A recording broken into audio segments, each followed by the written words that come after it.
Okay.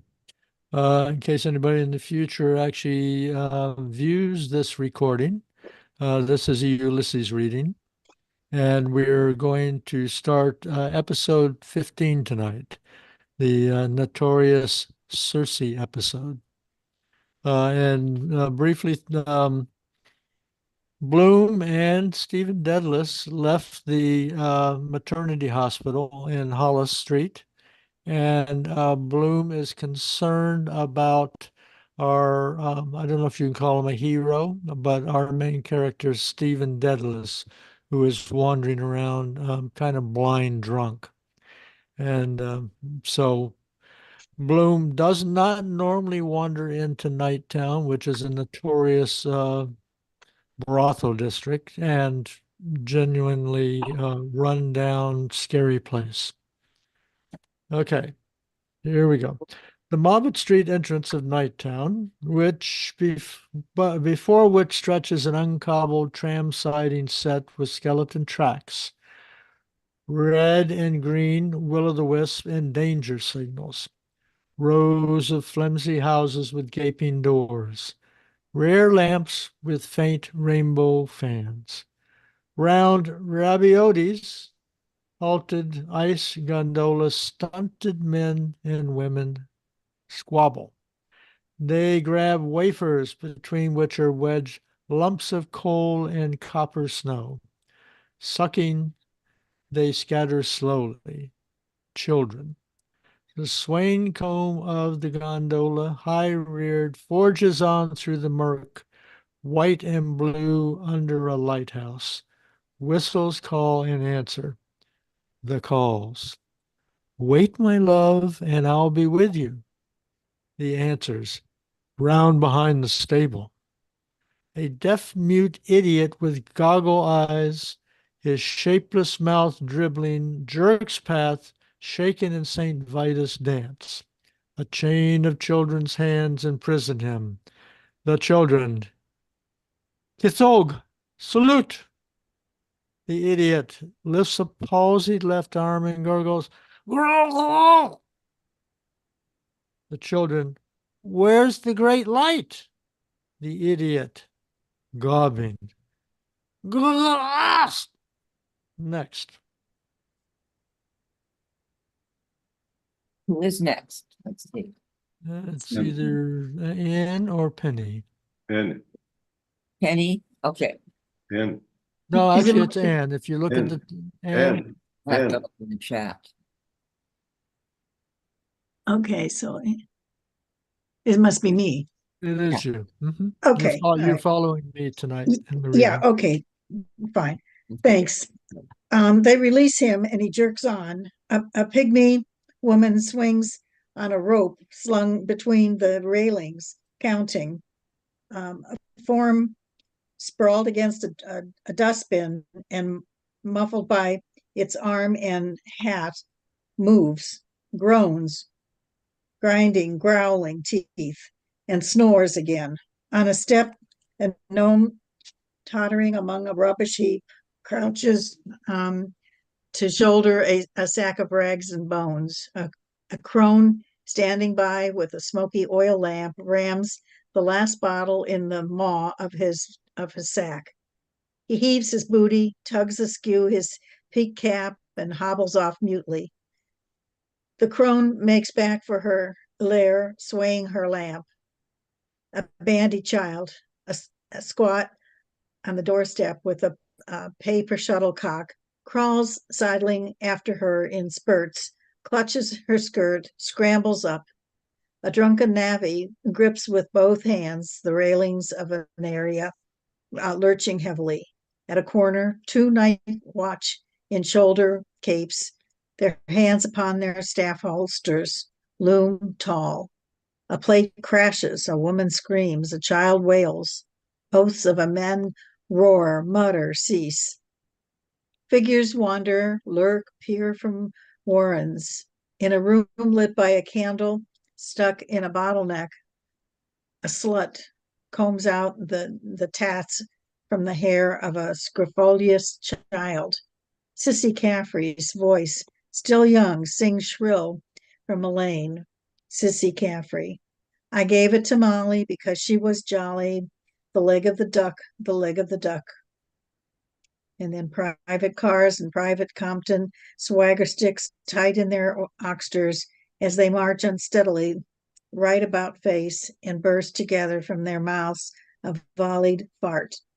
Laughter of men from the lane. A hoarse virago retorts. Next. The virago. Signs on you, Harry Harris. More power to the Cavan. Sissy Caffrey. More luck to me, Cavan. Cut the hill and go to bed. She sings. I gave to Nelly to stick in her belly the leg of the duck, the leg of the duck. Private care and private company turn on counter their tunics, blood bright in a lamp glow, black sockets of caps and their blonde cropped pose. Stephen Dedalus and Lynch passed through the crowd close to the red coats. Private Campton jerks his finger. Why for the parson? Private car turns and calls. What who? Parson? Sissy Caffrey, her voice soaring higher. She has it, she got it, wherever she put it, the leg of the duck. Stephen, flourishing the ash plant in his left hand, chants with joy the introit for Paschal time. Lynch, his jockey cap low on his brow, attend him, a sneer of discontent wrinkling his face. Stephen, pidi aquam egredientem de templo a latere dextro. Alleluia. The famished snuggle lotus of an elder brow protrude from a doorway. The brow, her voice whispering huskily, "St, come here till I tell you." Male head inside. St. Stephen, autius aliquantum, et omnes et quos pervinit aqua ista. The brow spits in their trail her jet of venom. Trinity Medicals, Fallopian tube, all prick and no pass. Lady Boardman, sniffing, crouched with Bertha supper, drawn her shawl across her nostrils. Lady Boardman, bickering,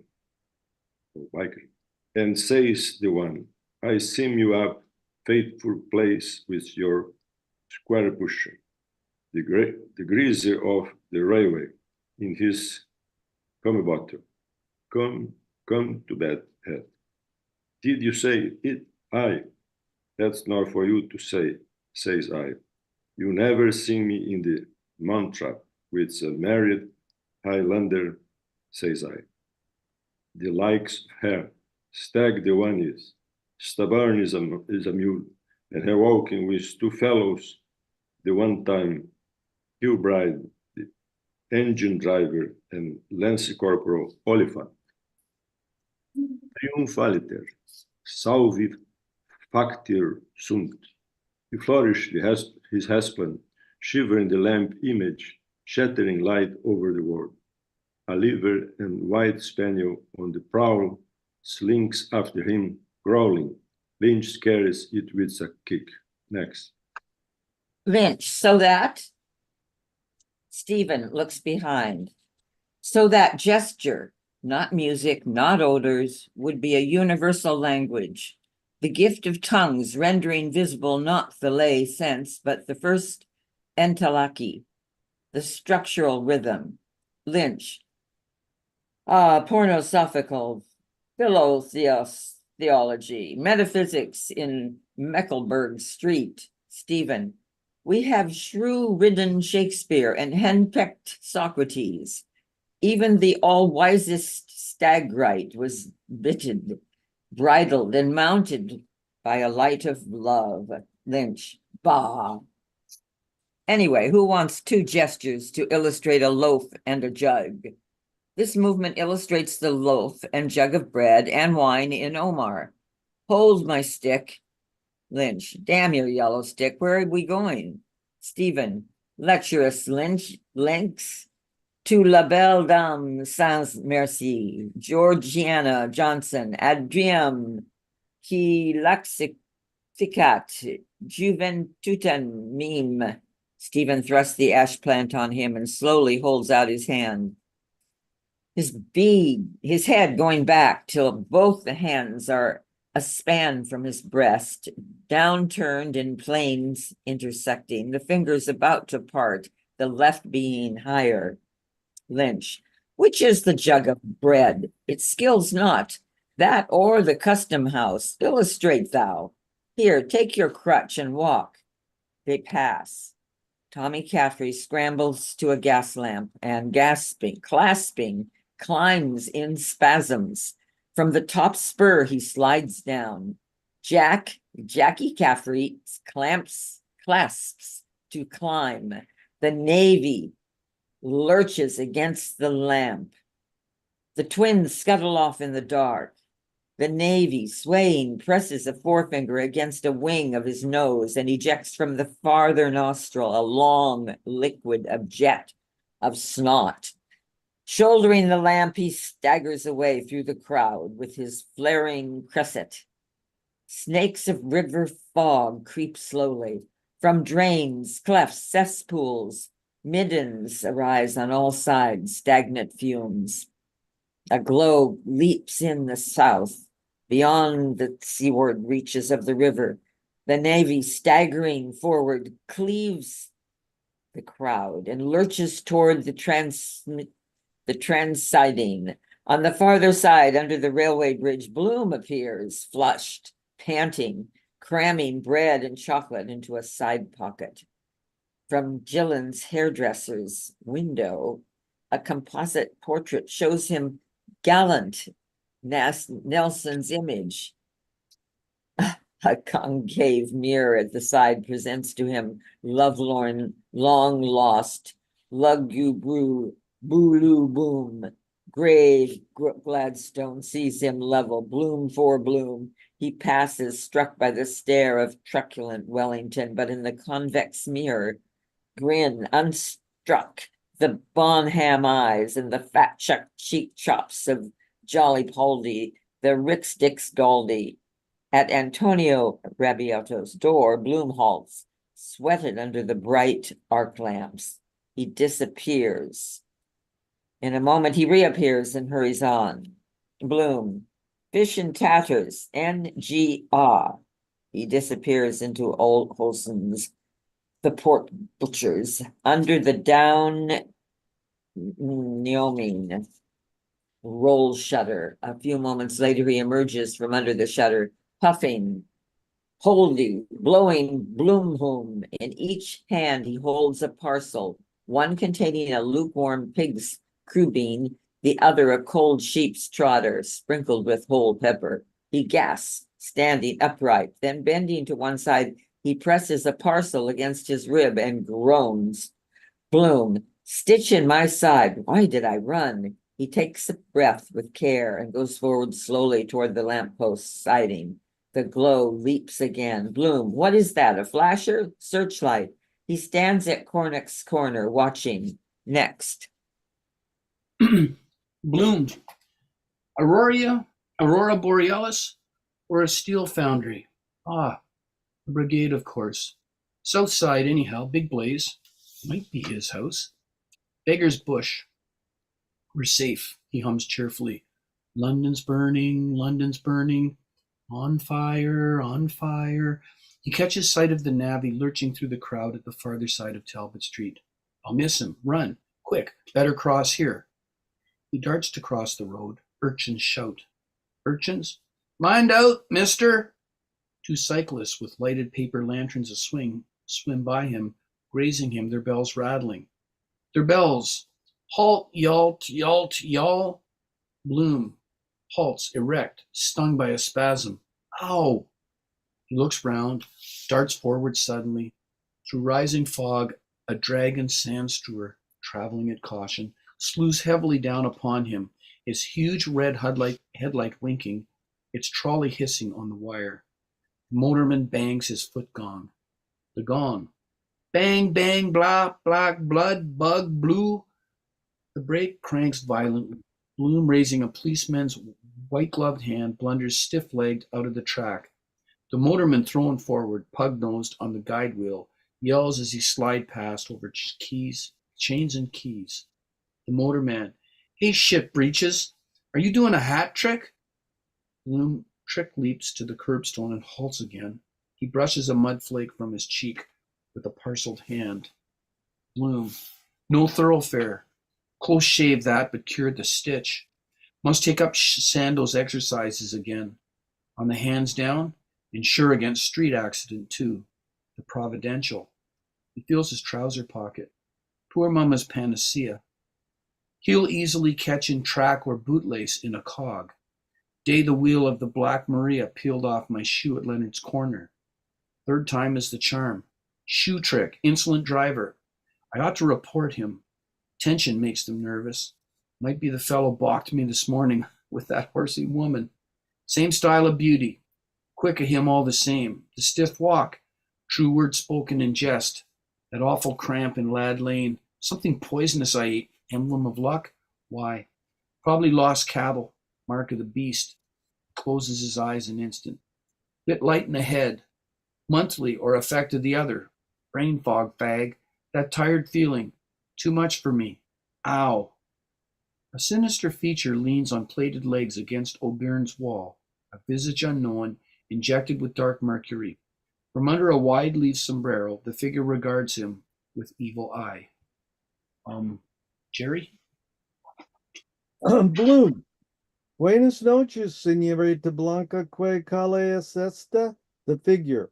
Impassive, raises a single arm. Password. Sraid Mabok. Bloom. Aha, mercy. Esperanto. Slanlit, he mutters. Gallic League spy. Sent by that fire eater. He steps forward. A sack-shouldered ragman bars his path. He steps left. Ragsackman left. Bloom. I beg. He swerves, sidles, sidesteps, slips past and on. Bloom. Keep to the right, right, right. Is there a finger post planted by the touring club at Step Aside who procured that public boon? I, who lost my way and contributed to the columns of the Irish Cyclist, the letter-headed, in darkest step aside, keep to the right. Rags and bones at midnight, offense more likely. First place murderer makes for wash off his sins to the world. Jackie Caffrey hunted by Tom Caffrey runs full tilt against Bloom. Oh, shocked on weak hams, he halts.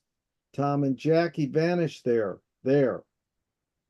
Bloom pats with parceled hands watch, fob pocket, book pocket, purse pocket, sweets of sin, potato soup. Bloom. Beware of pickpockets, old thieves dodge, collide, they snatch your purse. The retriever approaches sniffing, nose to the ground. A sprawled form sneezes. A stooped, bearded figure appears garbed in the last captain of an elder in Zion, and a smoking cap with magenta tassels. Horns, spectacles hang down at the wings of the nose. Yellow poison streaks are on the drawn face. Rudolph. Second half crown waste money today. I told you not go with drunken goy ever, so you catch no money? Bloom hides the Crubin and Trotter behind his back, and crestfallen feels warm and cold feet meet. Ja is vish papachi? Oh, Rudolph. What you making down this place? Have you no soul? With feeble vulture talons, he feels the silent face of Bloom. Are you not my son Leopold, the grandson of Leopold? Are you not my dear son Leopold, who left the house of his father and left the God of his fathers Abraham and Jacob? Bloom, with precaution. I suppose so, father. Mosenthal. All that's left of him. Next, please. Rudolph, severely. One night they bring you home drunk as dog after spend your good money. What you call them running chaps? Bloom. A new smart blue Oxford suit with white vest slips, narrow-shouldered, in brown Alpen hat, wearing gent sterling silver Waterbury keyless watch and double curb Albert with seal attached, one side of him coated with stiffening mud. Harrier's father, only that once. Rudolph, once. Mud head to foot. Cut your hand open, lockjaw. They make you kaput. Leopoldben. You watch them chaps. Bloom, weakly. They challenged me to a sprint. It was muddy. I slipped. Rudolph, with contempt. Goim nuts. Nice spectacles for your poor mother. Bloom. Mama. Ellen Bloom.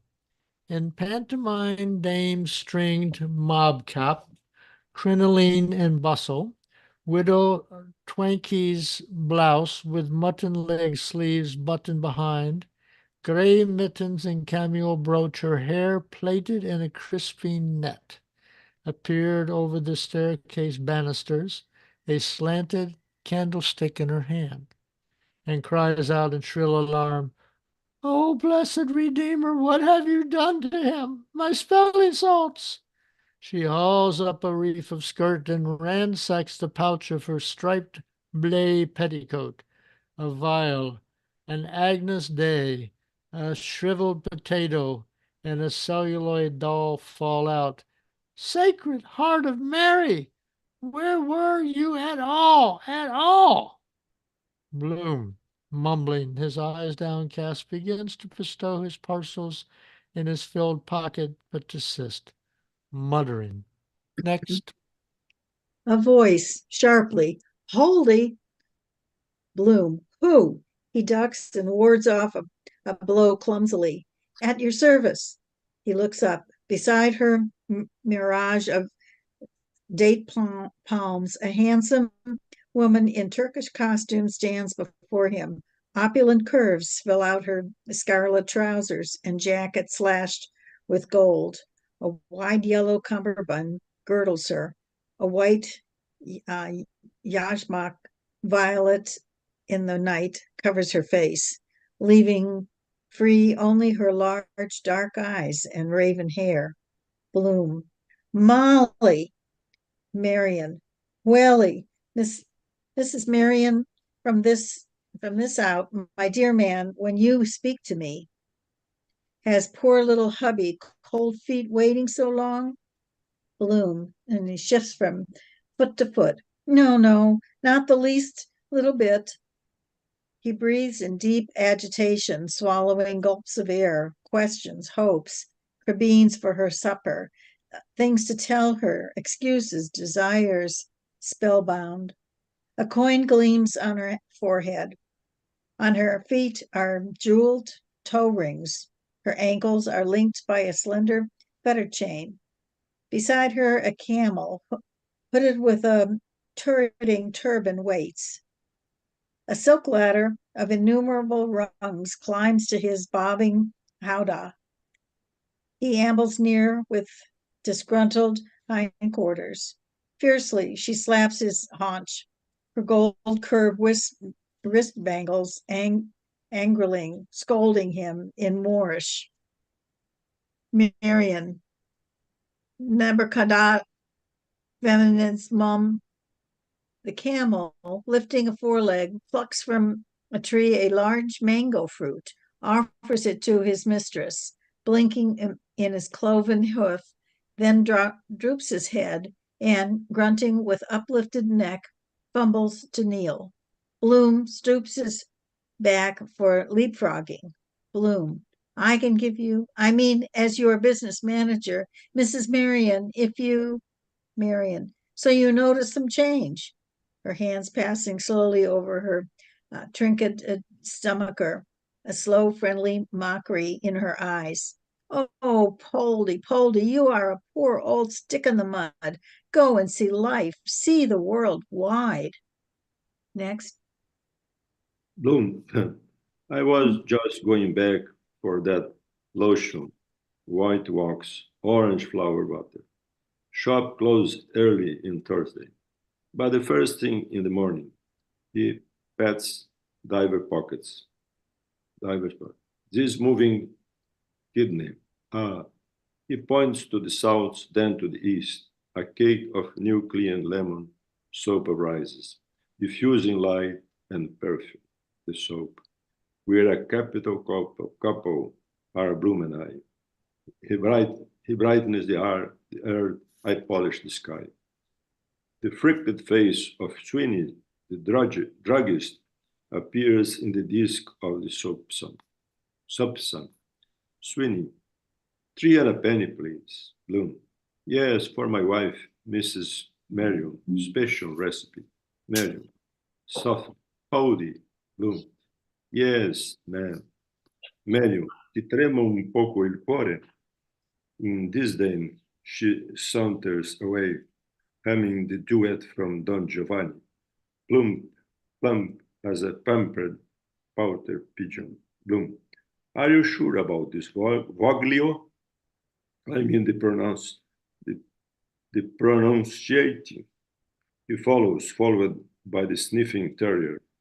The elderly brown seizes his sleeve. The bristles of her chin mole glittering. The bowl. 10 shillings a maid head. Fresh thing was never touched. 15. There is no one in it, only her. Old father, that's death drag. She points in the gap of her dark, then furtive, rain bedraggled, bright Kelly stands. Bride, Hatch Street, any good in your mind? With a skit, she flaps her bat, shawl, and runs. A burly rough pursues with booted strides. He stumbles on the steps, recovers, plunges into gloom. Quicks of laughter are heard waker the bowl. Her wolf eyes shining. He is getting his pleasure. You won't get a virgin in the flash house. 10 shillings. Don't be all night before the police is plain clothes sees us. 67 is a bitch.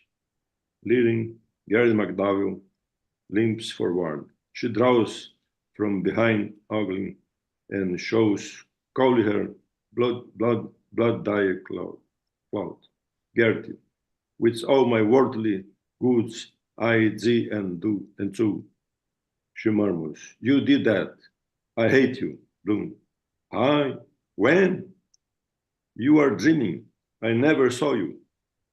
Next. Kabod, leave the gentleman alone, you cheat.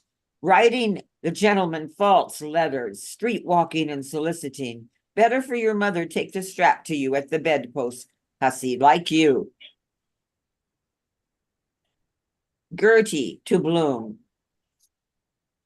When you saw all the secrets of my bottom drawer, she paused his sleeve, slobbering. Dirty married man, I love you for doing that to me. And she slides away crookedly. Mrs. Breen, in man's frieze overcoat with loose bellows pockets, stands in the causeway, her roguish eyes wide open, smiling in all her herbivorous buck teeth. Mrs. Breen. Mr. Bloom coughs gravely. Madam, when we last had this pleasure by letter dated, the 16th instant, Mrs. Breen. Mr. Bloom, you down here in the haunts of sin? I caught you nicely, scamp. Bloom. Hurriedly. Not so loud, my name. Whatever do you think of me? Don't give me away. Walls have ears. How do you do? It's ages since You're looking splendid, absolutely it. Seasonable weather we are having the time of the year. Black refracts heat. Shortcut home here. Interesting quarter. Rescue of fallen women. Magdalene, asylum. I am the secretariat. Mrs. Breen holds up a finger. Now don't tell me a big fib. I know somebody won't like that. Oh, just wait till I see Molly. Slily. Account for yourself this very minute, or woe betide you. Bloom looks behind. She often said she'd like to visit. Slumming. The exotic, you see. Negro servants, too, in livery if she had money. Othello, black brute. Eugene Stratton, even the bones and cornerman at the Livermore Christie's. Bohee brothers. Sweet for that matter. Tom and Sam Bohee, colored coons in white duck suits, scarlet socks, upstarch Sambo chokers, and large scarlet asters in their buttonholes, leap out. Each has his banjo slung. Their pale, smaller Negroid hands jingle the ringwang wires. Flashing white kaffir eyes and tusks, they rattle through a breakdown in the clumsy clogs, twining, singing back to back, toe, heel, toe, with smack fat cluck nigger lips. That's someone in the house with Dinah. There's someone in the house, I know. There's someone in the house with Dinah playing on the old banjo. They whisk black masks from the raw, babbly faces. Then, chuckling, chortling, strumming, twanging, they diddle cakewalk dance away. Bloom, with sour, tenderish smile. A little frivole, shall we, if you are so inclined? Would you like me perhaps to embrace you just for a fraction of a second? Mrs. Breen screams gaily. Ah, Ruck, you ought to see yourself. Bloom, for old sake. I only meant a square party, a mixed marriage, mingling of our different little conjugals. Jill, you know I had a soft corner for you. Gloomily, 'twas I sent you that valentine of the dear gazelle. Mrs. Breen, glory, Alice, you do look a holy show. Killing sympathy.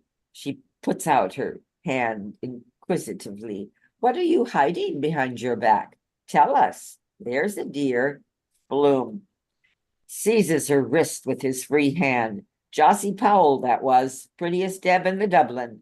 How time flies by. Do you remember?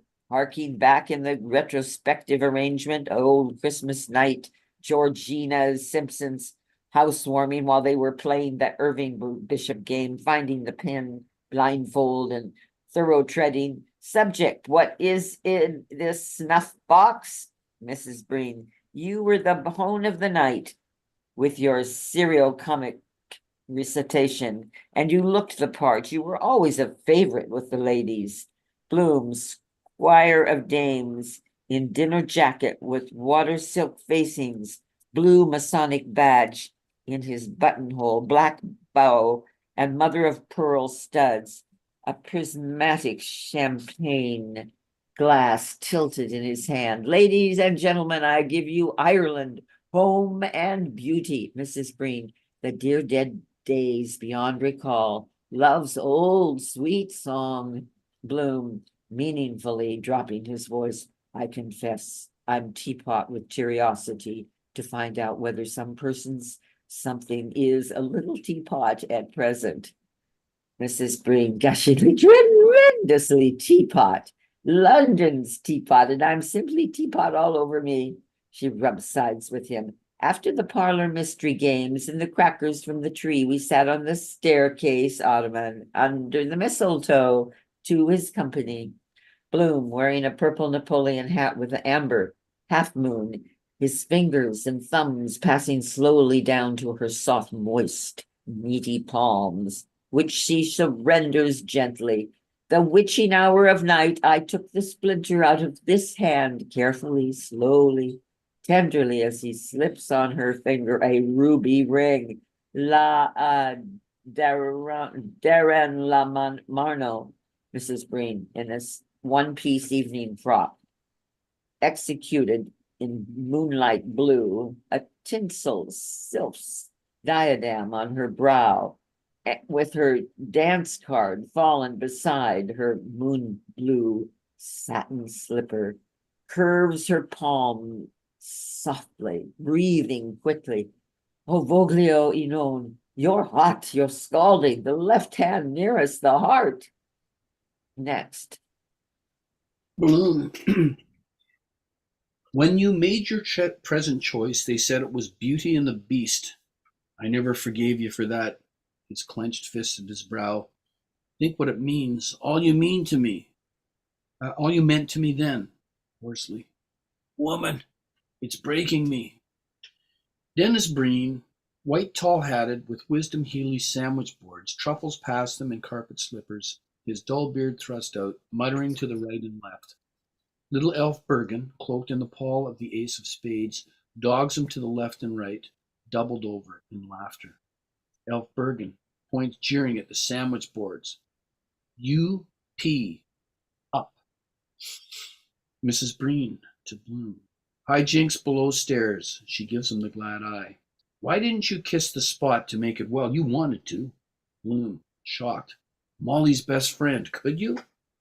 Mrs. Breen, her pulpy tongue between her lips, offers a pigeon kiss. The answer is a lemon. Do you have a little present for me there? Bloom, offhandedly. Kosher, a snack for supper. The home without potted meat is incomplete. I was at Leah, Mrs. Bandman Palmer, trenchant exponent of Shakespeare. Unfortunately threw away the program. Rattling good place round there for pig's feet. Feel. Richie Golding, three ladies' hats pinned on his head, appears weighted to one side by the black legal bag, Collis and Ward, on which a skull and crossbones are painted in white lime wash. He opens it and shows it full of polonies, kippered herrings, Findon hatties, and tight-packed pills. Richie, best value in dub. Bald Pat, bothered, beetle, stands on the curbstone, folding his napkin, waiting to wait. Pat advances with a tilted dish of spilling gravy. Steak and kidney, bottle of lager, he. Wait till I wait. Richie, good God, inveterate in all. With hanging head, he marches doggedly forward. The navvy lurching by gores him with his flaming pronghorn. Richie, with a cry of pain, his hand to his back. Ah, brights, lights. Bloom points to the navvy. Spy, don't attract attention. I hate stupid crowds. I'm not on pleasure bent. I'm in a grave predicament. Mrs. Breen, humbugging and deludering as per usual with your cock and bull story. Bloom, I want to tell you a little secret about how I came to be here. You must never tell, not even Molly. I have a most particular reason. Mrs. Breen, all agog. Oh, not for worlds. Bloom, let's walk on. Shall us? Mrs. Breen, let's. The bod makes an unheeded sign. Bloom walks on with Mrs. Breen. The terrier follows, whining piteously, wagging his tail. The bod. Juman, melt. Bloom. An oatmeal sporting suit, a sprig of woodbine in the lapel, Tony buff shirt, shepherd's plaid, St. Andrew's cross, scarf tie, white spats, fawn dust coat on his arm, tawny red brogues, field glasses and bandolier, and a gray billycock hat. Do you remember a long time, years and years ago, just after Millie, Marionette we called her, was weaned, when we all went together to the Ferry House races, was it? Mrs. Breen, in smart Saks tailor-made white velours hat and spider veil.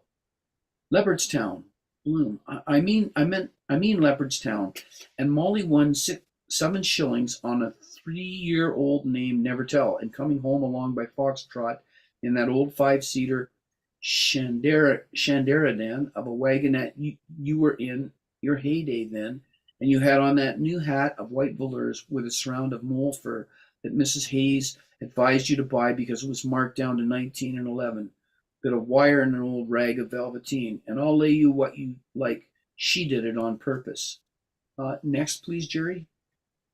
Mrs. Breen, she did, of course, the cat. Don't tell me, nice advisor. Bloom, because it didn't suit you 1/4 as well as the other ducky little Tammy Torque with the bird of paradise wing in it that I admired on you, and you honestly looked just too fetching in it, though it was a pity to kill it, you cruel creature. Little mite of a thing with a heart the size of a full stop. Mrs. Breen, squeezes his arm, simpers. Naughty, cruel I was. Bloom, low, secretly, even more rapidly. And Molly was eating the sandwich of spiced beef out of Joe Gallagher's lunch basket.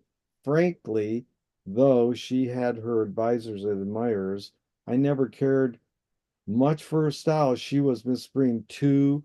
Bloom, yes, and Molly was laughing because Roger and Maggot O'Reilly was mimicking a cock as we passed a farmhouse, and Marcus Tertullus Moses, the tea merchant, drove past us in a gig with his daughter. Dancer Moses was her name, and the poodle in her lap bridled up, and you ask if I ever heard or read or knew or came across. Next, please. Mrs. Breen eagerly. Yes, yes, yes, yes, yes, yes, yes, yes, yes. She fades from his side.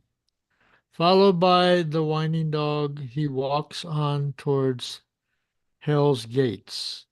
In an archway, a standing woman, bent forward, her feet apart, pisses cowily. Outside a shuttered pub, a bunch of loiterers listen to a tale which their broken-snouted gaffer rasps out with raucous humor. An armless pair of them, flopping, wrestling, growling in maimed, sodden play fight. The gaffer crouches, his voice twisted in his snout. And when the Carnes came down from the scaffolding in Beaver Street, what was he after doing it only into the bucket of porter that was there waiting on the shavings for Derwin's plasterers? The loiterers, perfume with cleft palates. Oh, jays! Their paint-speckled hats wag. Spattered with size and lime in their lodges, they frisk limblessly about him. Bloom. Coincidences, too. They think it funny. Anything but that. Broad daylight, trying to walk. Lucky no woman. The loiterers. Jays, that's a good one. Globber salts. Oh, jays, into the man's porter. Bloom passes. Cheap whores, singly, coupled, shawled, disheveled, all from lanes, doors, corners. The whores. How far are you going, queer fellow? And how's your middle leg? Got a match on you? Hey, come here till I stiffen it for you. He plodges through their sump towards the lighted street beyond. From a bulge of window curtains, a gramophone rears a battered brazen trunk. In the shadow, a she-bean keeper bagles with the navy and the two redcoats. Next, please. The navvy belching. Where's the bloody house? The sheeping keeper. Herden Street. Shilling a bottle of stout. A respectable woman. The navvy, gripping the two redcoats, staggers forward with them. Come on, you British Army. Private car behind his back. He ain't half balmy. Private Compton laughs. What ho? Private car to the navvy. Portobello Barracks Canteen. You ask for car, just car. The navvy shouts. We are the boys of Wexford. Private Compton. Say, what price the sergeant major? The private car. Bennett, he's my pal. I love old Bennett. The navvy shouts. The galling chain and free our native land. Oh.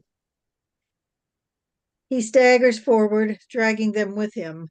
Bloom stops at fault.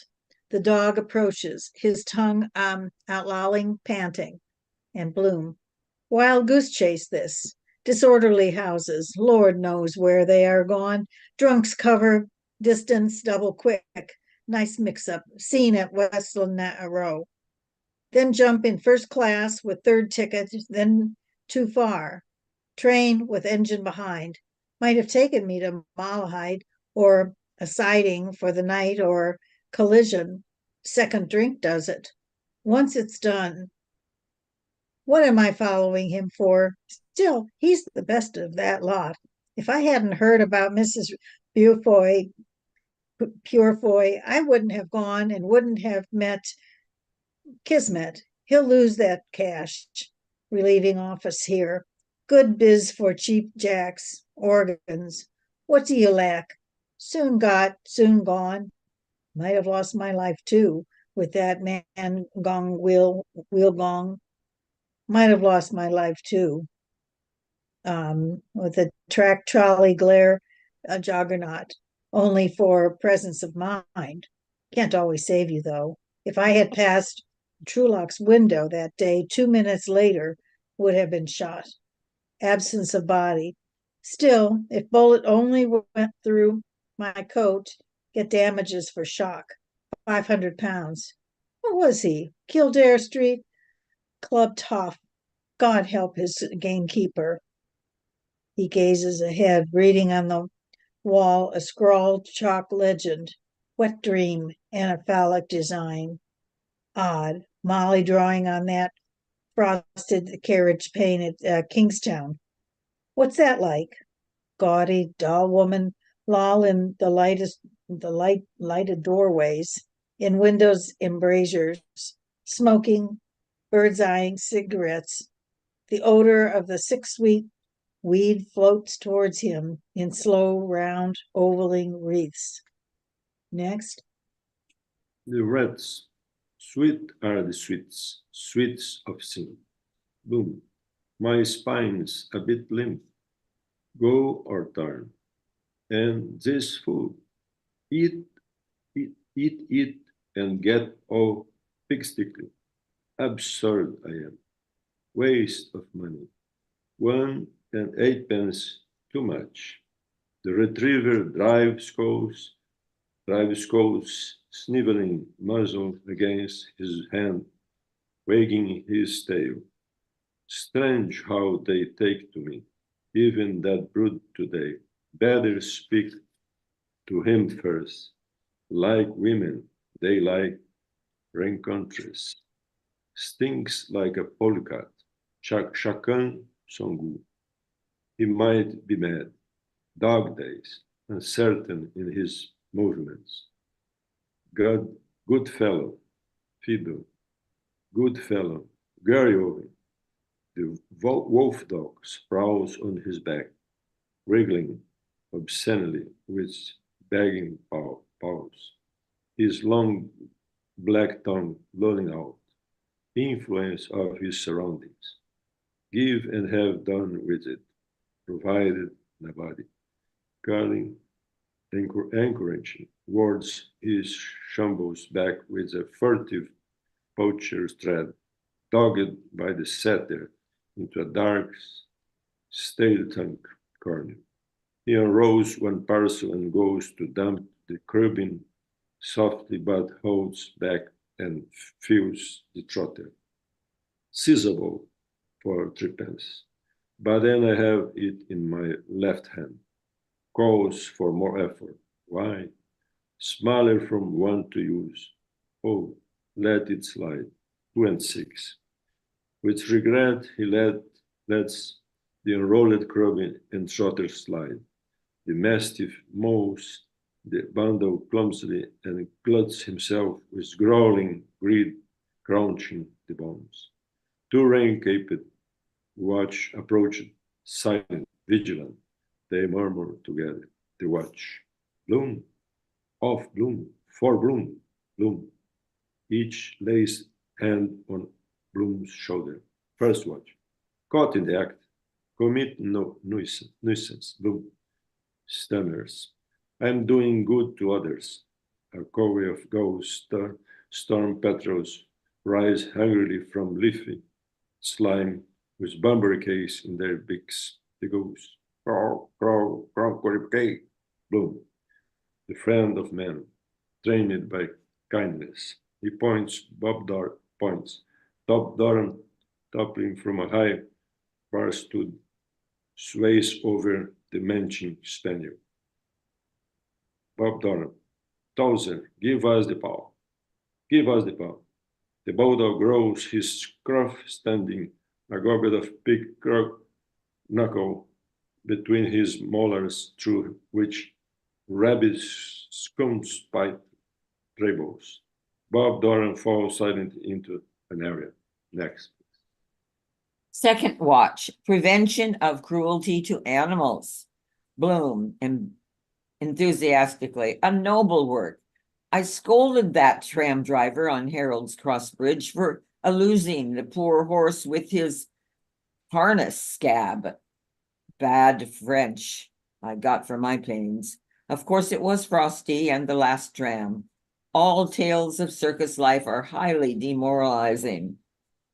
Signor Maffei, passion pale in lion's tamer's costume with diamond studs in his shirt front, steps forward, holding a circus paper hoop, a curling carriage whip, and a revolver with which he covers the gorging boarhound. Signor Maffei, with the sinister smile, ladies and gentlemen, my educated greyhound. It was I broke in the bucking broncho. Ajax, with my patent spiked saddle for carnivores. Lash under the belly with a knotted thong. Block tackle and a strangling pulley will bring your lion to heel, no matter how fractious. Even Leo Ferox there, the Libyan man-eater, a red-hot crowbar, and some liniment rubbing on the burning part, produced Fritz of Amsterdam, the thinking hyena, he glares. I possess the Indian sign, the glint of my eye does it with these breast sparklers, with a bewitching smile. I now introduce Mademoiselle Ruby, the pride of the ring, first watch. Come, name and address, Bloom. I have forgotten for the moment. Oh, yes, he takes off his high-grade hat, saluting. Dr. Bloom, Leopold, dental surgeon. You have heard of von Bloom Pasha. Millions. Donnerwetter, owns half Austria, Egypt. Cousin, first watch. Proof. A card falls from the inside of the leather headband of Bloom's hat. Bloom, in red fez and Cadi's dress coat with broad green sash, wearing a false badge of the Legion of Honor, picks up the card hastily and offers it. Allow me. My club is the Junior Army and Navy. Solicitors, Mr. John Henry Menton at 27 Bachelor Walk. First watch reads Henry Flower, no fixed abode, unlawfully watching and besetting. Second watch, an alibi, you are cautioned. Bloom produces from his heart pocket a crumpled yellow flower. This is the flower in question. It was given me by a man I don't know his name. Plausibly. You know that old joke, Rose of Castile, Bloom, the change of name. Viraga, he murmurs privately and confidentially. We are engaged. You see, Sergeant. Lady in the case. Love entanglements. He shoulders the second watch gently. Dash it all. It's a way we gallants have in the Navy. Uniform that does it. He turns gravely to the first watch. Still, of course, you do get your Waterloo sometimes. Drop in some evening and have a glass of old Burgundy, to the second watch gaily. I'll introduce you, Inspector. She's game. Do it in the shake of a lamb's tail. A dark, mercurialized face appears, leading a veiled figure, the dark Mercury. The castle is looking for him. He was drummed out of the army. Martha, thick veiled, a crimson halter round her neck, a copy of the Irish Times in her hand, in tone of reproach, pointing. Henry, Leopold, Lionel, thou lost one, clear my name. First watch, sternly. Come to the station. Bloom, scared, pats himself, steps back then, plucking at his heart and lifting his right forearm on the square. He gives the sign and guard of fellowcraft. No, worshipful master, light of love, mistaken identity, the lion's mail, Lescus and Debosque, You remember the child's fratricide case? We medical men. By striking him dead with a hatchet, I am wrongfully accused. Better one guilty escape than 99 wrongfully condemned. Martha, sobbing behind her veil. Breach of promise. My real name is Peggy Griffith. He wrote to me that he was miserable. I'll tell my brother. The Bective rugger fullback on you, heartless flirt. Bloom, behind his back. Behind his hand, she's drunk. The woman is inebriated. He murmurs vaguely the past of Ephraim. Shit, bro leaf, second watch. Tears in his eyes to Bloom. You ought to be thoroughly well ashamed of yourself. Bloom, gentlemen of the jury, let me explain. A pure mare's nest. I am a man misunderstood. I am being made a scapegoat of. I am a respectable married man without a stain on my character. I live in Exeter Street. My wife, I am the daughter. Ooh. I am the daughter of a most distinguished commander, a gallant, upstanding gentleman. What do you call him? Major General Brian Tweedy, one of the Britain's fighting men who helped to win our battles. Got his majority for the heroic defense of Rorke's Drift. First watch, regiment. Next. Bloom turns to the gallery. The Royal Dublin boys, the salt of the earth, known the world over. I think some old comrades in arms up there among you. The RDF with our own Metropolitan Police, guardians of our homes, the pluckiest lads and the finest body of men as physique in the service of our sovereign. Voice. Turncoat, up the boors. Who booed Joe Chamberlain? Bloom, his hand on the shoulder of the first watch. My old dad too was a JP. I'm as staunch a Britisher as you are, sir. I fought with the colours for the king and country in the absent-minded war under General Gough in the park, and was disabled at Spion-Kop and Bloemfontein. Was mentioned in dispatches. I did all a white man could, with quiet feeling. Jim Bloodsoe, hold her nozzle again the bank. First watch, profession or trade? Bloom, well, I follow a literary occupation, author, journalist. In fact, we were just bringing out a collection of prize stories of which I'm the inventor, something at its entirely new department. I'm connected with the British and Irish press. If you ring up... Miles Crawford strides out jerkily, a quill between his teeth. His scarlet beak blazes with the aureole of his straw hat. He dangles a hank of Spanish onions in one hand and holds with the other hand a telephone receiver to his ear. Miles Crawford, his cock's wattles wagging. Hello? 7784, hello? Freeman's Journal and Weekly Arsewipe here. Paralyzed Europe, you witch? Blue bags, who writes? Is it Bloom? Mr. Philip Beaufoy, pale-faced, stands in the witness box in accurate morning dress, out breast pocket with a peak of handkerchief showing, creased lavender trousers and patent boots. He carries a large portfolio labeled Matcham's Masterstrokes. Beaufoy drawls. No, you aren't. Not by a long shot if I know it. I don't see it, that's all.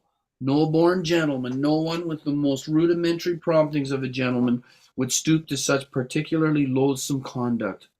One of those, my lord, a plagiarist, a soapy sneak masquerading as a litterateur.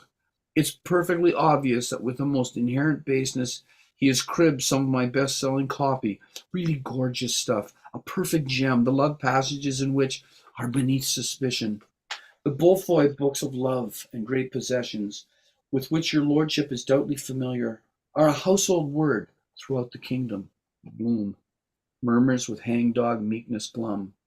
That bit about the laughing witch hand in hand, I take exception to, if I may. Beaufoy, his lip-up curled, smiles superciliously on the court. You funny ass, you. You're too beastly awful weird for words. I don't think you need over excessively disincommodate yourself in that regard. My literary agent, Mr. J.P. Pinker, is in attendance. I presume, my lord, we shall receive the usual witnesses' fees, shan't we? We're considerably out of pocket over this bally pressman Johnny, this jackdaw of Reims. who's not even been to a university. Bloom indistinctly. University of Life, bad art. Beaufoy shouts, it's a damnably foul lie, showing the moral rottenness of the man. He extends his portfolio. What we have here is damning evidence. The corpus delicti of my work, my lord, a specimen of my mature work, disfigured by the hallmark of the beast. Voice from the gallery. Moses, Moses, king of the Jews, wiped his arse in the Daily News. Bloom, barely. Overdrawn. Wolfoy, you low cad, you ought to be ducked in the horse pond, you rotter, to the court. Why, look at the man's private life, leading a quadruple existence, street angel and house devil, not to be mentioned in mixed society, the arch conspirator of the age. Bloom, to the court. And he a bachelor, how? First watch, the king versus Bloom. Call the woman Driscoll. The crier. Mary Driscoll, scullery maid. Mary Driscoll, a slipshod servant girl, approaches. She has a bucket on the crook of her arm and a scouring brush in her hand. Second watch. Another? Are you of the unfortunate class? Mary Driscoll, indignantly. I'm not a bad one. I bear a respectable character and was 4 months in my last place. I was in a situation, £6 a year, and my chances with Fridays out, and I had to leave owing to his carrying on. Jerry? You want to stop, Duncan, or keep going? Think we just have a little bit more. Let's go ahead and finish the Mary Driscoll thing, which is about a third of the way through the next page. First watch. What do you tax him with? Mary Driscoll. He made a certain suggestion, but I thought more of myself as poor as I am. Bloom. In a house jacket of rippled cloth, flannel trousers, heelless slippers, unshaven, his hair rumpled softly. I treat you white. I give you mementos, smart emeralds, garters far above your station. Incautiously, I took your part when you were accused of pilfering. There's a medium in all these things. Play cricket, Mary Driscoll, excitingly. As God is looking down on me this night, if I ever laid a hand to them oysters, the offense complained of, did something happen? Next, please. Oh. You surprised me in the rear of the premises, Your Honor, when the missus was out shopping one morning with a request for a safety pin. He held me, and I was discolored in 4 places as a result, and he interfered twixt with my clothing. Bloom. She counter-assaulted. Mary Driscoll scornfully. I had more respect for the scouring brush, so I had. I remonstrated with him, your lord, and he remarked, keep it quiet. General laughter.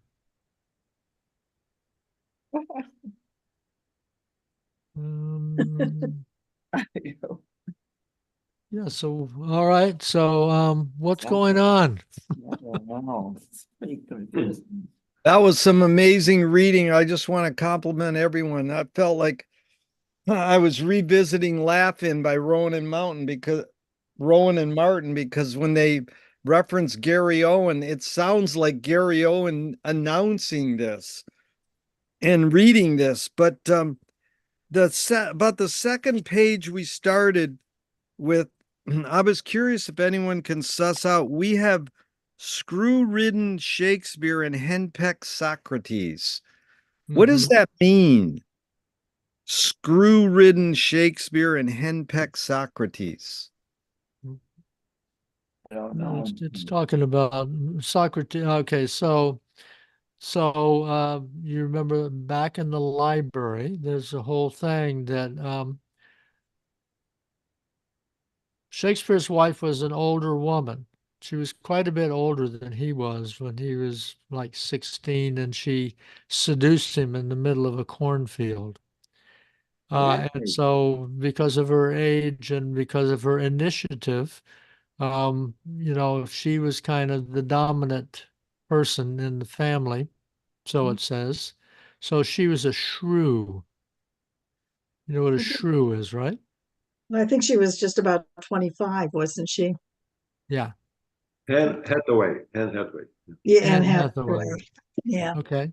I mean, I don't think she was senior. She was, Older than him, yeah.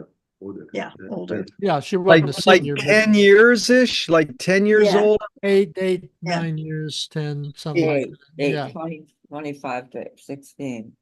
Wow, so he right. got married at 16, No, he was seduced. Seduced.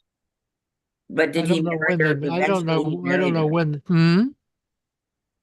I have to, this sounds interesting. When did he marry her then? You know, I don't know that. Does anybody done, Dave? Do you know that? We'll have to get the book out. Yeah. Yeah, your microphone is off, Dave. But- If you're trying to say anything. I don't. I can talk about henpecked Socrates perhaps better, but I don't know much about Shakespeare. Okay, so why don't you go ahead and do the Socrates part? So Socrates' wife, this was sort of notorious, and I don't know if it was actual fact or it's legend, but his wife, I think her name was Xanthippe, was a Mhm. notorious shrew, and Socrates, for all his sort of philosophical bravery and courage, when he went back to his domicile, I think it was his wife who ruled the roost, and she was a very formidable woman. Right. So it's just sort of a type of the shrew, the nagging, scolding wife. And so that's what Yes, yes, we're yes, talking yes, about yes. here. Yeah. But about Shakespeare, I just don't know.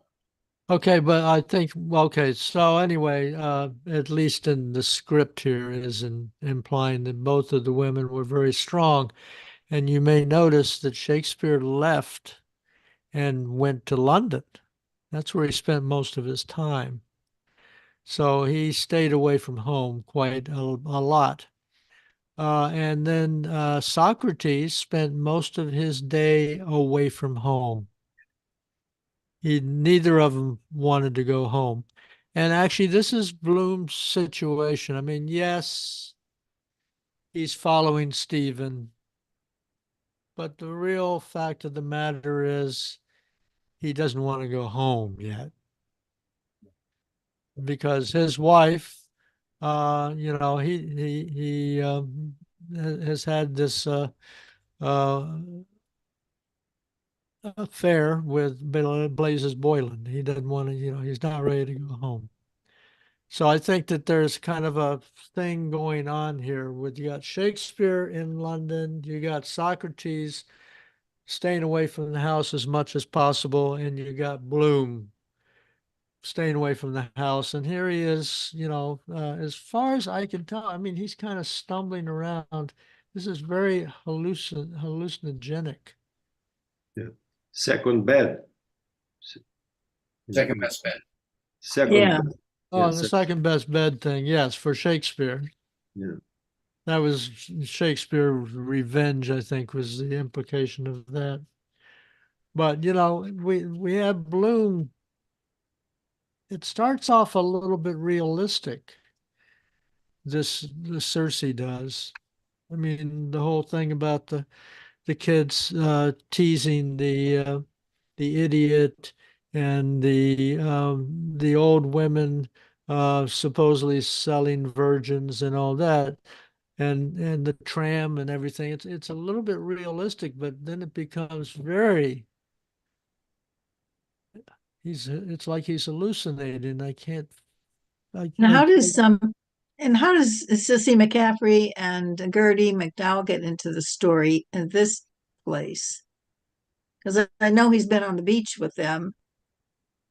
yes. Yes, and that's a real question, but I think they actually probably live in Nighttown. You think so? Unless it's all cooked up in Bloom's mind, unless it's Yeah, Unless it's that, all cooked up in Bloom's mind. And yeah, we're never gonna find out. such a yeah. different chapter that way. Um, Hmm. yes, and so it starts to go.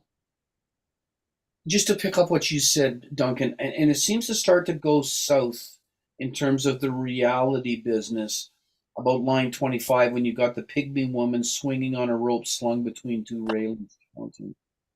Um, I'm wondering if we're starting to move into the realm of imagination here, and then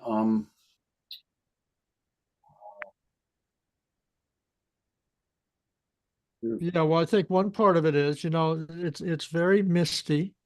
It is. Okay, and Bloom is very distracted. He almost gets run over by a tram. The kids save him, watch out, mister. Yeah. And then the trolley conductor yells at him, or the trolley driver yells at him. But he just I just don't know. I mean, it's Blah, blah, blah, blah, blah, blah, boom, bloom. Yeah. Yeah, so that's our first example of a thing talking, I think. Yeah. Yeah, we have many things. And Talking. I think that he's kind of because of the lateness of the night, and now he's just been freaked out, and it's misty, and he's in this strange environment. I just can't figure out whether he's walking along hallucinating, or whether he has sat down somewhere and he's hallucinating all this. There is a parallel with the Odyssey. Mm-hmm. Circe transformed Odysseus' sailors into pigs. No? And Mm-hmm. here, boys, instead of pigs, he introduced dogs. yes. Jerry mentioned Gary Owen from the other episode. And we have a spaniel, greyhound, and then he mixed boar and hound, boar hound, bulldog, mastiff, retriever. Yes, yeah. The dog Dogs, keeps on the changing. dogs approaching his tongue, outlawing painting. Terrier, many kinds of dogs, many races of dogs. Mm-hmm. It starts with a retriever. Retriever. But Mhm. Bloom is carrying these two packages of Pork, meat. pork Yeah, legs. pork pieces. Pork pieces. Yeah, it's rather amusing actually, because of course when the dog approaches him, Bloom attributes it to Bloom's personality. Yeah. Bloom as a dog. Instead Bloom of as a dog. you got the smell of pig meat on him. Bloom as a dog.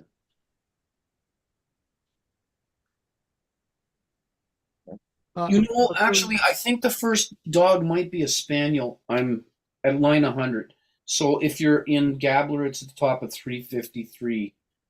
Stephen, I flourishes his eggplant, shivering the lamp image, shattering light all over the world. A liver and white spaniel on the prowl slinks after him, growling. Lynch scares it with a kick. Now, does that come before the retriever? um, my retriever comes pretty early. Yeah. The retriever approaches sniffing, nose to the ground. Do you have a line number for that, Decio? 250 in gobblers. Okay, sure. And so I'm at 100 with this white and liver spaniel. And Duncan, even to kind of loop back to your earlier point, you've got this. It's this strange introduction where you, as you say, like you've got these. There's a sense of reality. It's quite tangible and it's something you can see. But even there, the kids grab wafers, and this is before we even get to line 10. They grab wafers between which are wedged lumps of coral and copper snow. Sucking, they scatter slowly. So like these wafers are, there's just these. I mean, it's brilliantly done by Joyce because what you've got is this back and forth between realistic details and things that you're shaking your head about and going, I'm not sure about that. Yeah, well, that's an interesting one that you bring up there, because I don't have it as coral, I have it as coal. And I have it in my mind, I've had it that these poor people are, kind of walking along the tram tracks, looking for pieces of coal which have fallen off of the trams. Yes, And yes. I'm not sure what the copper is. I don't either. I don't know about that, but I mean, I think it's one on the realistic plane. This is Joyce trying to impress upon us how desperately poor these people are. That these are really the outcasts. They're the idiots. They're the cripples.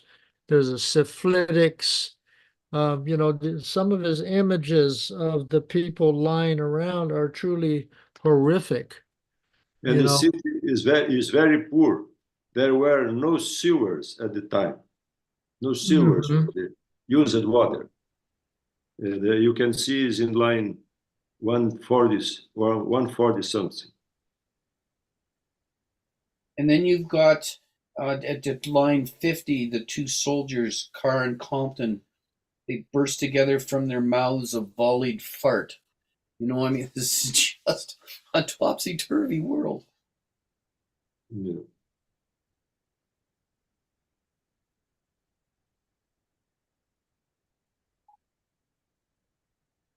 Yeah, so I mean, it's hard to know what's going on completely, and it's almost like someone slipped Broom a narcotic back at the Lay-in Hospital that he didn't notice until he started wandering around alone. Yeah.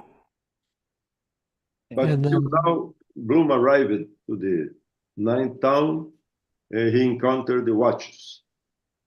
Later on, we go to the brothel and he encountered Zoe. yeah, Zoe. right. Go on. Hmm. But look at how much lying that Bloom does here. I mean, this is our hero. This is the person we look at as the most balanced of all of the characters in the book, and he just lies and dissembles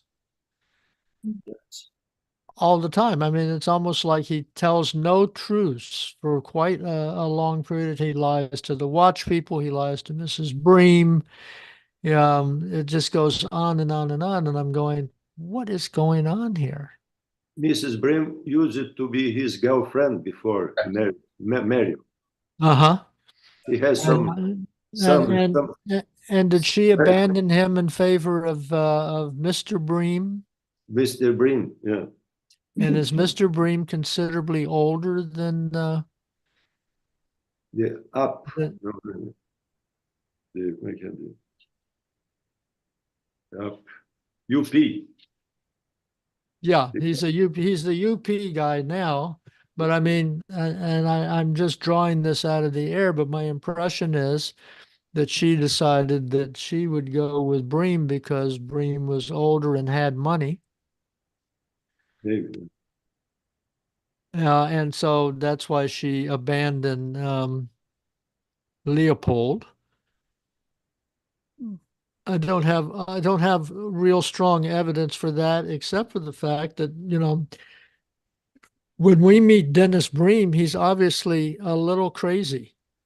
Yes. Yeah. And there's something very wrong with him. Yeah. He's trying to And sue somebody, isn't he? he's trying to sue somebody because they sent him a The postcard. postcard with UP on it. Yeah. But you want to make 10,000 pounds. Right. He's going to sue them for 10,000 pounds for the because of this postcard. Not So so this, bad. yeah, this is really wacky. And the physical descriptions, back in that earlier chapter of Dennis Bream is that he's really pretty crazy. Yeah. She says, and it's one of the best lines of the novel, he's a caution to rattlesnakes. He's a caution. But a delight. Lunatic. I think he's Lunatic. sorry, Decio, carry on. Lunatic, no? Lunatic. Didn't Nettie say that? Lunatic. He's a lunatic. I don't know if she calls him that, but yes, that's correct. Well, he sleeps with his boots on, doesn't he? Isn't that one of the complaints? Yes, that's one of his, yes. And He and is- Bloom, I think Bloom is caught in this weird thing where he's kind of glad, but he's kind of sad that his old girlfriend has fallen on these bad ways because when he meets her on the street back in Lotus Eaters or whatever chapter it was, he's noticing her clothes and her clothes are old. Her clothes are dirty. Um, and he's remembering how she was pretty elegant in the day. Yeah, there's a. I don't know if you've got this. I don't know if this is North American, Duncan, or what, but there's a saying out here. They'd say he's as crazy as an outhouse rat. I don't know if you've ever heard that or not. I've heard Mhm. he's as crazy as a shithouse bat. There you go. There you go. It changes as you move south from where I live to Texas. But I'd never heard that saying till I moved till I moved from the east to the west. Couple Okay. bricks short of a load. I think that's pretty universal. I would think. But Uh-huh. yeah. Uh-huh. S- So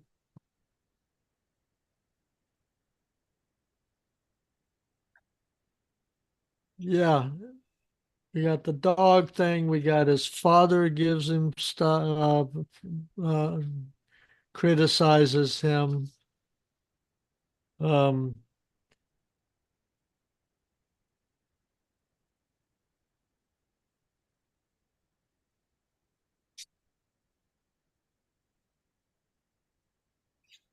so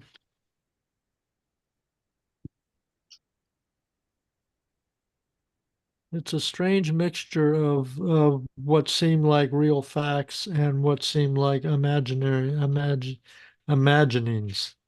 Yes, and I think the challenge, the unmeetable challenge, is to try to find the boundary, and I don't know if you can. Um, to find the boundary between those facts and what is sort of transpiring in his or perhaps Stephen's mind. I would think that if we did go through it slowly looking for that, that we could probably, like it starts off, the first description seems very straight ahead. And even Sissy Caffrey and the singing, I mean, this is all really good. Okay, so Neat. can I just challenge you on that one? And I Yeah, think sure. you may well be right, but from what we see in Nausicaa, do we feel that Sissy Caffrey and Jackie and Tommy are the kind of people we're going to be seeing in Night Town at midnight? No, that's Yeah, I've that's what always I'm been saying. surprised. Yeah. That's what I said. Where did they come from in this? It must be a total fantasy. Well, Like, yeah, like, like pulling together things from the day and things from the surrounding areas, and the red coats would be the British station there. I think this night town was near a barracks of some sort okay. Yeah, Yeah, well, the Night Town was actually founded because of the British Navy to serve the soldiers. to serve the sailors. they have Hmm. the Portobello barracks. Barracks. Oh, Hmm. okay. Okay. Hmm. Portobello barracks. Yes. Yeah. Stay. And so, to a certain extent, I'm assuming the British soldiers are real because they give Stephen a bloody nose, right? Yes. The Hmm. red coats. Red coats. Yeah. Yeah, Right. red coats.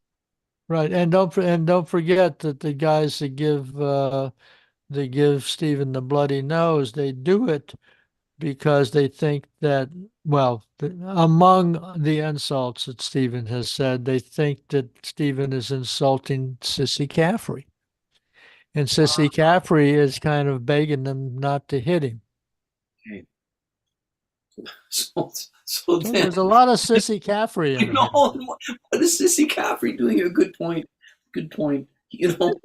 And yet, and yet, Bloom, the way his mind thinks. So how's that work? He just about gets hit by a streetcar, right? And then he thinks that the driver might be the guy. Because it wasn't a streetcar. So a woman is getting up on a carriage, right? In Yes, yes, yes, yes, yes. That's yeah, way back when Way way back. back, yeah. when he wants to he's yeah, And he wants to see her just legs. exactly right. Just as she's getting to the point where the Yeah. skirt's going to come up over the leg, The streetcar goes in front of it. And here at midnight in Nighttown, Bloom is still remembering it, thinking, oh, I wonder if that's the guy who was driving the street. Same guys interfering with my life. Right. Yeah. That's the first time I ever laughed in with Ulysses, is where Bloom was missing the sight of the woman's legs. Because he had been talking to somebody. It was the funeral, the day of the funeral, and he was talking to somebody. I And think but it was but McCoy. over It the was shoulder, McCoy. yeah, and over the shoulder, he's watching the ascent of the woman to the. Exactly. And Anne McCoy comes at the worst possible time because Bloom is trying to focus on this. And he's trying to ditch McCoy because he figures McCoy's trying to mooch a valise or something. And he's supposed to focus on this woman climbing up. It's actually quite funny. It's so Mhm. wonderful because, you know, for Joyce, it's like a globe, a bit of a global look at the world, Yeah. what's happening. It's on so many different dimensions and feelings, and Mhm, mhm. it's just great. And so the Bloom inner mental world gives him a sensation of guilty. So he starts to be judged by some crime or some advances he did against Mary Driscoll. Is his mind under judgment? No? Well, that becomes part of it, but I think the first person that gets on his case after the tram driver who calls him shit britches or something like that, uh, is hold on, let me get my head on straight. Is his father, His father, yeah. and Rudolph. this is a wild guess on my part, but you know he goes in and he buys the pig trotter and the bean Right. pork products. He ate pork kidneys in the morning. Right. Yeah. So this is the third bit of non-kosher food, No kosher, yeah, no kosher food.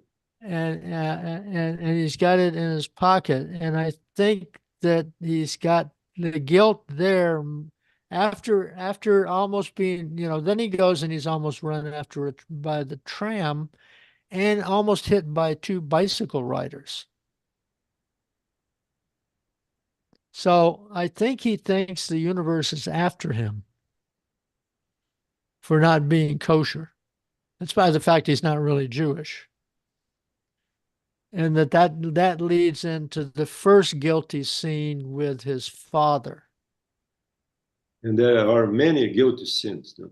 Right. And after his father is Molly, Marion, who he refers to as Marion. It'd probably be a lot of fun just to wander through and figure out where the guilt, you know, how the guilt comes in. So you got his father, you got Marion, you got Mrs. Bream is kind of on his case also.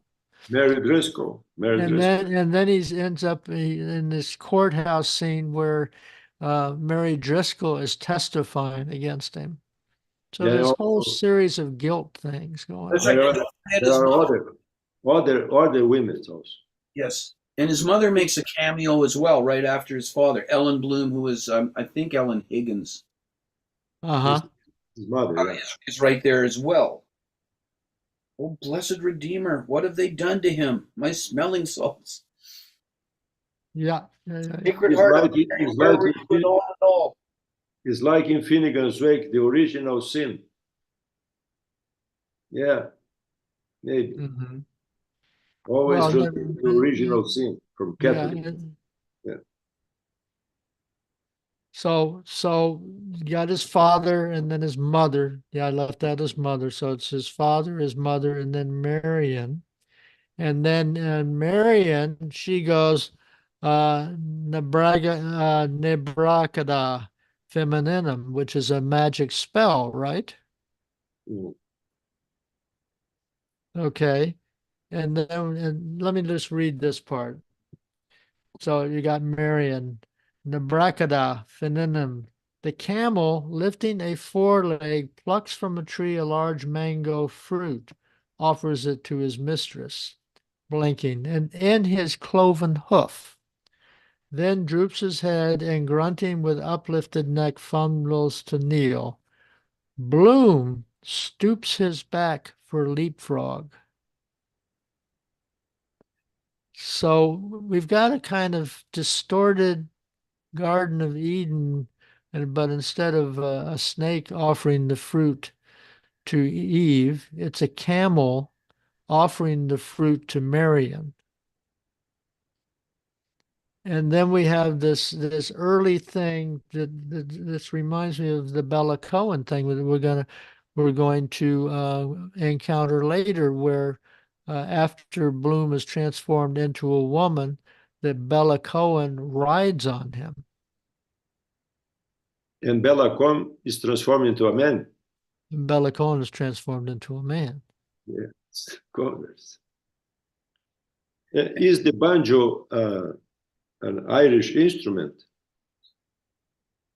No. Is the banjo? No, I think the banjo is actually an African instrument that the slaves. The harp is the Irish. Mhm. A harp is the Irish. Harp is the Irish. Mm-hmm. The Because- Nabra. Go ahead, Des. In the conquer of the West in America, they went to the West with the wagons, and they used it to play the banjo. No? The Irish people that went from the after the wild geese, no? Wild geese, they left Ireland from Right. after the potato disease. They immigrate to the States, and then went to the West. And they play the banjo. And I Okay. remember a film, maybe Jerry knows, is the Deliverance. Have you seen this movie? John Voight and Burt Reynolds. And there is a challenge with a banjo and a guitar. Mhm. Interesting. Mhm. Banjos, Desio. Dueling banjos. Yeah, really nice this scene. Yeah, it's a great song. Da-na-na, Yes. da-da, da-na-na, da-da. And Mhm. they go back and forth. Yes. Fantastic. Yeah. Yeah. So the Nabracadabra femininum, that's Mhm. from that we've seen that before. That's one of the it's in one of the books that Stephen fingers through in Wandering Rocks on that cart. Oh, is that right? Yeah, and so it's kind of no, but where I make the point, because as we try to sort out, okay, what's real, what's hallucinogenic, it's Stephen who sees it, but it's Bloom's wife who says it. Mhm.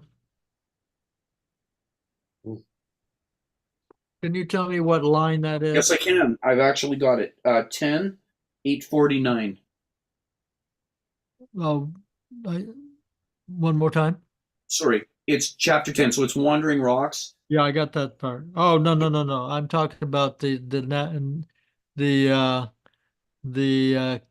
Cadabra femininum in Circe.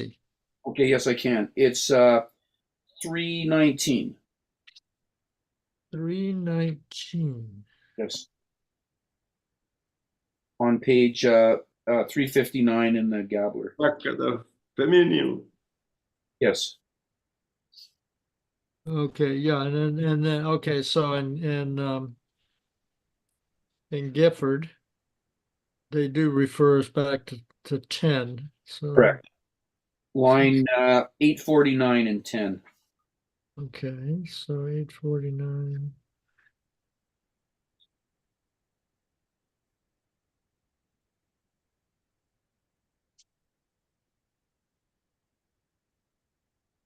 Mm-hmm.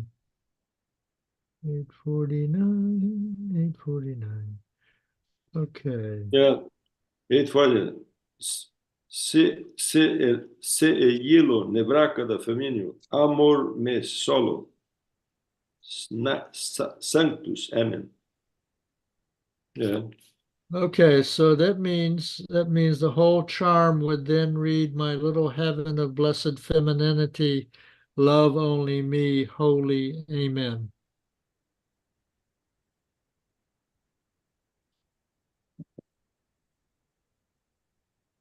Hmm.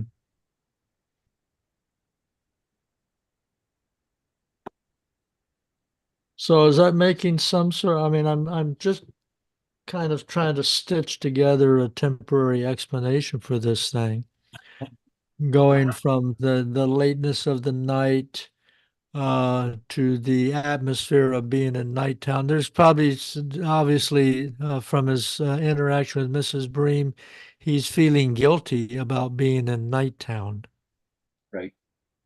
and he's not used to Nighttown at all. That this is definitely the other side of the tracks for him. And that all of this is plus his buying of the pig products is setting up a cascade of guilt. Right. And then we have Bridie Kelly making an appearance also. Yes, and a very ugly appearance also, Yeah. since he's ever since Right. his one encounter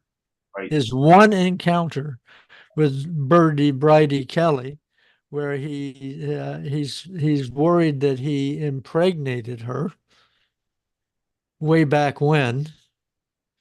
Yes. And then he hallucinates her in a very do you have the reference for that where that happens with Bridie in this scene? In this scene, it's 362. 362.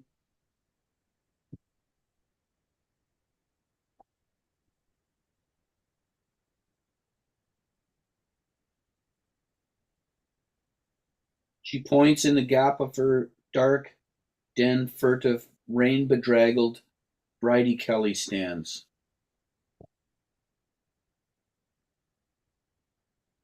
It's at the bottom of page 360 if you've got the Gabbler. Right at the bottom. Okay. Oh yeah, okay, so we've got this bod selling a maidenhead for 10 shillings. And then she points. So the bod, 10 shillings a maidenhead, fresh thing was never touched. 15. There's no one in it, only her father that's dead drunk. She points. In the gap of her dark den, furtive, rain bedraggled, Bridie Kelly stands. Bridie, Hatch Street. Any good in your mind? With a squeak, she flaps her bat shawl and runs. A burly rough pursues with booted strides. He stumbles on the steps, recovers, plunges into the gloom. Weak squeaks of laughter are heard, weaker. So that's a pretty horrific scene. That's pretty terrible.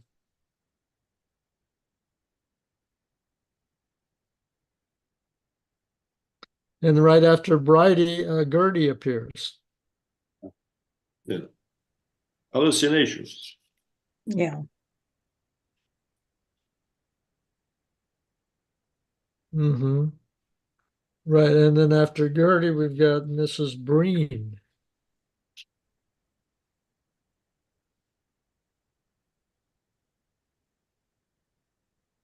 Mrs. Breen, best value in Dublin, Mrs. Breen.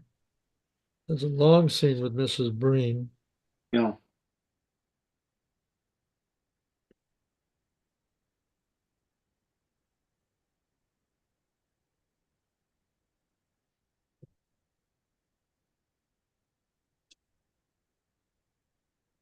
And then we have this weird thing about the loiterers with the loiterers where some of them don't have any arms.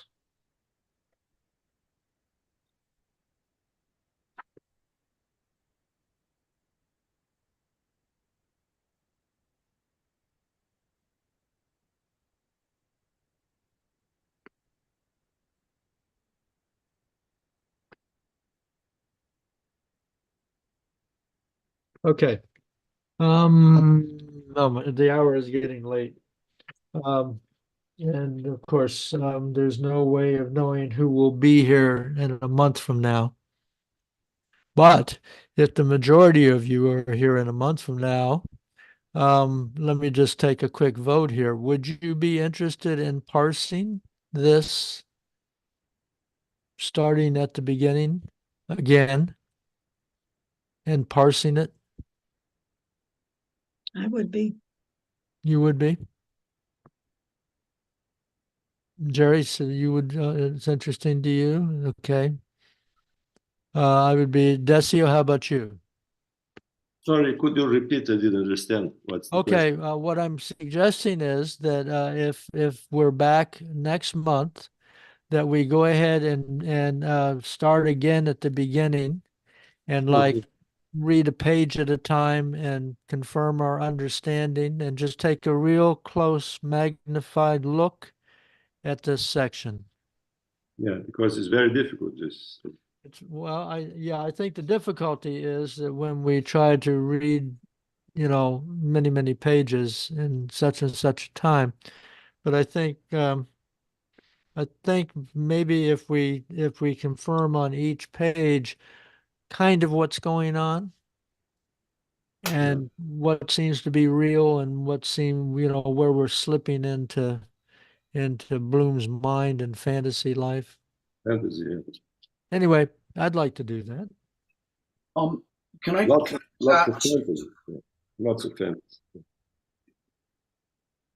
I've Dave? really enjoyed this. My conflict is that the Montreal Bloomsday group, to whom I'm committed because I was the one Yeah. who suggested we do Dubliners, goes the first and third Thursdays of the month.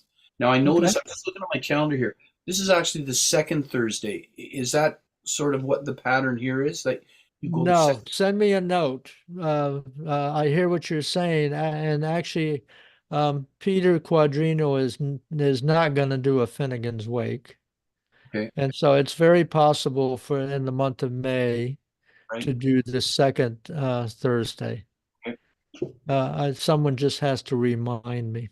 Okay, that would be great. And so then if I'm in, I'm all in for parsing it a little bit at a time because it was something we went over that I would like to have other people help me through. Yeah, well, I think this is key. Okay, I think has a potential of being very key and also of being the link between one of the links between Ulysses and Finnegan's Wake. A lot of Finnegan Wake type stuff starts happening in Circe. Yeah. And so I think it would be a lot of fun and interesting detective work to find out what we can find out. Yeah, we have surrealism here. okay. Surrealism. Yeah. Surrealism. Like a Mhm. dream. Mhm. And Duncan, it would be great to get Stevie back in. But Dave, I was wondering if you could give me your email address. I want to send you an invite to be on my podcast. Okay. I can let me just put it here. I'll put it in. Thanks. I'll put in the message. Is that okay? Yeah, That's that's good. perfect. In the chat.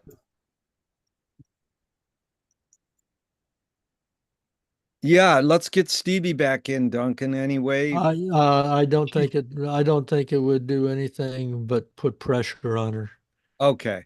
for me She's just to basically to beg her to come back. she's just busy. Yeah. She's just busy. I don't Yeah. think it's because she wasn't at Finnegan's Wake, the Austin Finnegan's Wake last time either. I see. And it's okay. It's one of the Yeah. reasons that I wanted to start reading the Shakespeare group since I lost my Shakespeare expert. Yeah. No, Okay. this is a great group. I learned a lot tonight. I appreciate it. All right. We'll come back next month, second Thursday. Okay, second Uh, Thursday, okay. May yeah, 9th. May 9th. I'm looking at my calendar here right now. We'll mark it on our May calendar. 9th. Okay. This has been great. Now, Duncan, do you still want me to send you a reminder? Because I'll email you something that you've got in your box. I can just do it right after we leave tonight. Yeah, do that. It's a good idea. I mean, I am sincere, but uh, I'm not always the best at following up. Sounds good. Okay, that sounds great. I will do that. You know, I think, and also by asking you to do this, I'm also putting a memory chip in my own mind, so to speak. Okay, that's great. Okay, well, this has been fun, and we'll come back and we'll do some more work on this. Okay. See where it gets Okay. us. Yeah. All right, so I'm going to click the red button, Thanks. and thanks, everybody.